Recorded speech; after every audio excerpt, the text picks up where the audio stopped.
Pemirsa, wacana susu ikan dimasukkan ke dalam menu makan siang bergizi gratis sebagai alternatif pengganti susu sapi menuai beragam respon bahkan kritik. Pasalnya kandungan gizi susu ikan dinilai tidak sebanding dengan susu sapi. Benarkah demikian?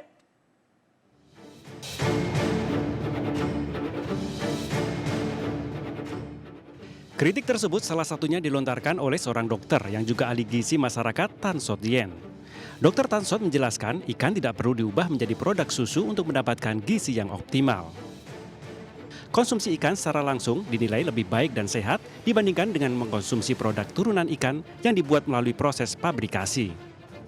Istilah susu ikan sendiri merupakan sebuah anekdot karena ikan bukanlah hewan mamalia yang memiliki kelenjar susu. Penamaan susu ikan menurut Dr. Tan hanya berarti ikannya diolah menjadi minuman dan berbentuk serbuk serta susu bubuk pada umumnya. Itu sebabnya ia tidak setuju jika susu ikan dijadikan alternatif untuk menggantikan susu sapi. Menurutnya, akan lebih baik dan menyenangkan jika ikan diolah menjadi makanan. Ketahanan pangan nasional, kita bicara banyak sekali. Jadi punten kalau kita bicara gizi itu tidak semata tentang utak-atik di atas kertas atau di atas komputer gitu ya, bahwa gizinya adalah A, B, C, D lalu sebagainya dan seterusnya. Jadi sekali lagi badan manusia itu mendapatkan nutrisi karena dia mendapatkan makanan yang sehat.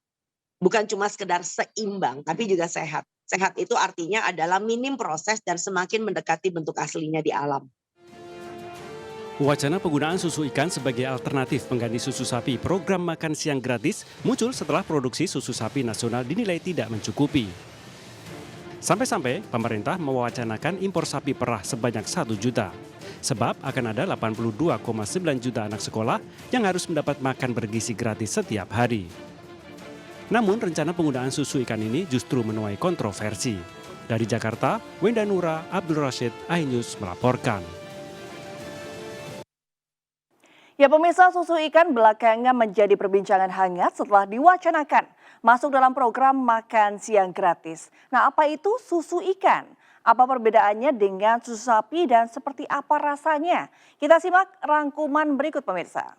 Ya, sebelum membahas lebih dalam, kita pahami dulu apa itu susu ikan.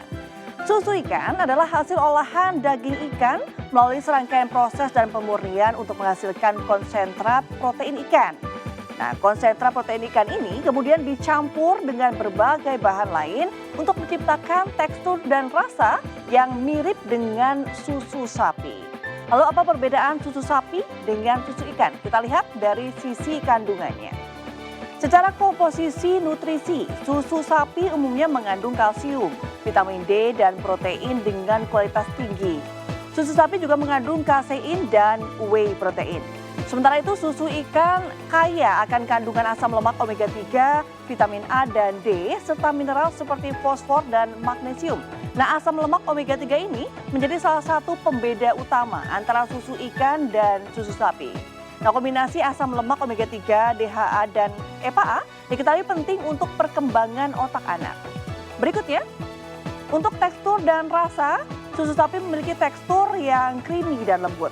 Rasanya pun relatif familiar bagi kebanyakan orang dan sudah sering digunakan untuk aneka produk olahan, serta banyak resep makanan dan minuman. Sementara susu ikan yang termasuk dalam kategori ultra processed food memiliki tekstur yang lebih cair bila dibandingkan dengan susu sapi, sedangkan rasa dan aromanya cukup kuat. Ya, berikutnya, meski belum populer, susu ikan punya sejumlah manfaat. Di antaranya mendukung fungsi otot dan organ, meningkatkan fungsi otak, mengurangi resiko penyakit jantung, menjaga kesehatan tulang dan gigi, serta menjaga kesehatan rambut. Selanjutnya, nah untuk produksinya, Indonesia sendiri sudah punya pabrik susu ikan yang berlokasi di Indramayu, Jawa Barat, pemirsa, dan telah beroperasi sejak Agustus 2023. Nah, susu ikan ini merupakan inovasi bersama antara Kementerian Kelautan dan Perikanan dan Kementerian Koperasi dan UKM. Ya, pemirsa, meski disebut lebih baik mengkonsumsi daging ikan segar karena nutrisinya masih utuh, susu ikan bisa menjadi alternatif bagi masyarakat yang sulit mendapatkan akses daging ikan atau pilihan lain dari susu sapi.